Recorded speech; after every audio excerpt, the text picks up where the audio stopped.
नमस्कार दोस्तों, कैसे हैं आप सभी लोग। और ये प्रॉफिट लॉस की सीरीज़ जो चल रही है, देखिए अगर आपका कोई भी लेक्चर छूट गया है तो डिस्क्रिप्शन बॉक्स में प्रॉफिट एंड लॉस का के प्लेलिस्ट का जो है लिंक है, आप उस पर विज़िट करके वीडियोस देख सकते हैं। फिलहाल इस कॉन्सेप्ट को देखते हैं। इस कॉन्सेप्ट को मैं पिछले वीडियो में रिपीट कर चुका हूँ, लेकिन यहाँ पे रिपीट कर रहा हूँ। By selling an article at 2/3 of the mark price, there is a loss of 10%. The profit percent when the article is sold at the mark prices. किसी वस्तु को अंकित मूल्य के 2/3 मूल्य पर बेचा जाता है तो 10% की हानि होती है। तो उस वस्तु को अंकित मूल्य पर बेचने पर कितने प्रतिशत का लाभ होगा।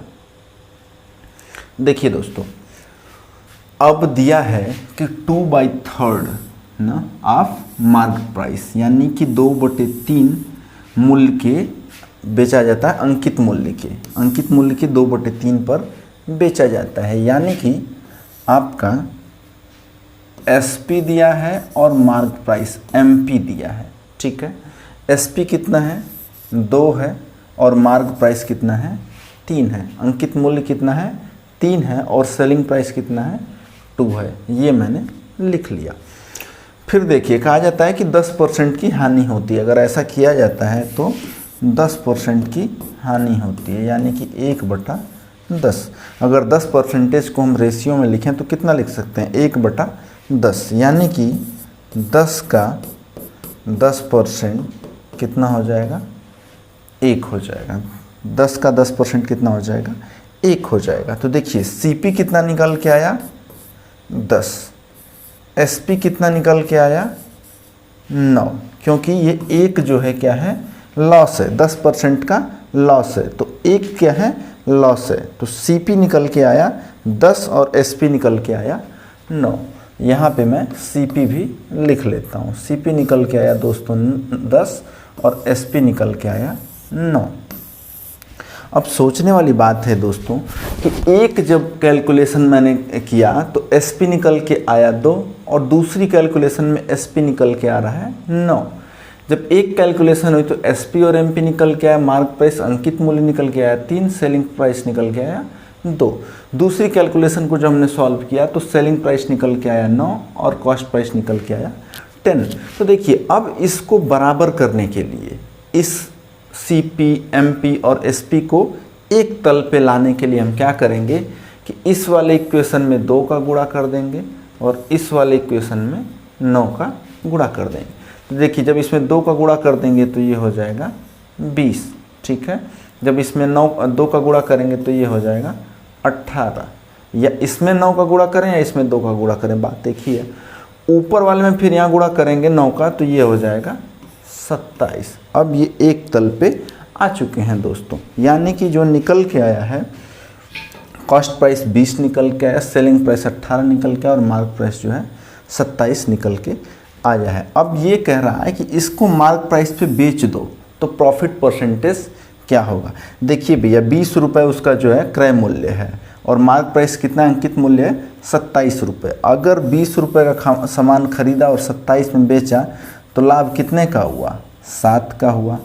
7/20 गुणते 100, कितने में खरीदा गया था 20 में खरीदा गया था। कितने का लाभ हुआ 7 का, क्योंकि क्वेश्चन पूछा है कि अंकित मूल्य पर बेचने से कितने प्रतिशत का लाभ होगा। तो कितने रुपए का लाभ हो रहा है 7 रुपये का लाभ हो रहा है। 20 का लेके 27 में बेच दे रहे हैं। अब इसे सॉल्व करेंगे तो ये आ जाएगा 5, यानी कि 7×5 = 35%। तो उसे लाभ कितने का हो जाएगा 35% का लाभ हो जाएगा। नेक्स्ट क्वेश्चन है कि a radio is sold for rs 990 at a profit of 10%. What would have been actual profit और loss if it has been sold at 890. एक रेडियो को 10% लाभ पर 990 रुपये में बेचा गया। यदि ऐसे 890 रुपये में बेचा जाता तो कितने का लाभ या हानि होता। अब देखिए दोस्तों, डायरेक्ट परसेंटेज को पकड़िए। परसेंटेज कितना है 10% लाभ पर। तो 10% को क्या लिख सकते हैं 1/10। 10% को क्या लिख सकते हैं 1/10। 10, यानी कि 10 का 10% कितना हो जाएगा दोस्तों? 1 हो जाएगा। देखिए, जब भी हम लाभ और हानि की बात करते हैं तो कॉस्ट प्राइस पे करते हैं ना, जो क्रय मूल्य है उसी पे लाभ और हानि की बात करते हैं जब तक इक्वेशन में दिया ना हो। अगर हमारे समीकरण में दे दिया, क्वेश्चन में दे दिया कि लाभ जो है विक्रय मूल्य पे, तब तो बात अलग है। अगर कुछ नहीं दिया गया है तो बाय डिफ़ॉल्ट जो है लाभ और हानि हम किस पे निकालते हैं? क्रय मूल्य पे। तो ये क्या हो जाएगा हमारा? CP हो जाएगा। क्या हो जाएगा? कॉस्ट प्राइस हो जाएगा। ये क्या हो जाएगा? लाभ हो जाएगा 1 का। तो ये बताइए SP क्या होगा? SP हो जाएगा आपका CP प्लस लाभ, यानी कि 10 प्लस 1 बराबर 11 का। 11 में सामान बेचा गया। अब देखिए 11 यूनिट की वैल्यू है 990, तो 1 यूनिट की वैल्यू है 90, 11 9 99। तो 10 यूनिट की वैल्यू क्या होगी? हमें CP निकालना है। CP जो है तो हमारा था 10 यूनिट, लाभ था 1 का और SP था 11 का। तो 11 यूनिट की वैल्यू दी गई थी 990। 1 यूनिट की वैल्यू कितनी हो जाएगी? 990। 11 यूनिट की वैल्यू कितनी दी गई थी? 990, यानी कि सेलिंग प्राइस की वैल्यू दी गई थी 990। 1 यूनिट की वैल्यू कितनी हो जाएगी? 90। तो कॉस्ट प्राइस यानी कि 10 की वैल्यू हो जाएगी 900। जो क्रय मूल्य निकल के आया है भैया वो कितना आया है? 900। अच्छा, क्वेश्चन में अब हम आगे पढ़ते हैं। यदि ऐसे 890 रुपये में बेचा जाता है तो कितने का लाभ या हानि होगी? अब सामान आप खरीदे हैं, क्रय मूल्य इसका निकल के आया 900, अब बेच देंगे 890 रुपये में, तो 10 रुपये का घाटा होगा कि नहीं होगा?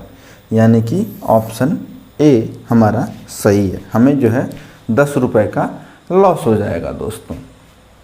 इसी के साथ आज वीडियो में इतना ही। मिलते हैं नेक्स्ट वीडियो में फ्रेंड, तब तक के लिए धन्यवाद।